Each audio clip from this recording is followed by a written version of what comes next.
అడవిని ఆనుకొని tiger reserve ఫారెస్ట్లో ఉన్నటువంటి భూములను సుమారు 44 ఎకరాల భూములను సీలింగ్ భూములను రికార్డు మార్చి అమ్మినారు అనే ఆరోపణలు వచ్చినాయి. ఆరోపణలను మొదట మేమేం చేయలే. ఆరోపణలు నీకోసం, నీ గెలుపు కోసం కృషి చేసినటువంటి సిపిఐ పార్టీ నాయకులు, నీ గెలుపు కోసం కృషి చేసినటువంటి ప్రజా సంఘాలలో పోయి ఇది అన్యాయము, సీలింగ్ భూములను రికార్డులు మార్చి మరి అక్కడ ఉన్న అటవీని కొట్టేస్తా ఉన్నారని చెప్పి వాళ్ళు గోసపోయి ధర్నాలు చేస్తే కనీసం స్పందించలేను. మీరు ఒక్కసారి చూడండి, అటవీ భూమి చెట్లు కొట్టేసినారు, అటవీ భూమి చెట్లు కొట్టేసినారు. మరి ఈ సీలింగ్ భూమి చుట్టూ అడవి ఉంది.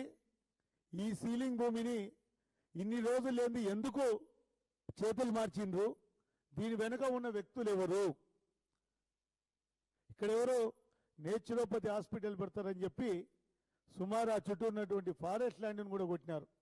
మరి tiger reserve forest buffer zone, మరి శుద్ధపూస మాటలు మాట్లాడినావు కదా, టైగర్ రిజర్వ్ ఫారెస్ట్లో ఎవరైనా చెట్లు తగలబెడతారా?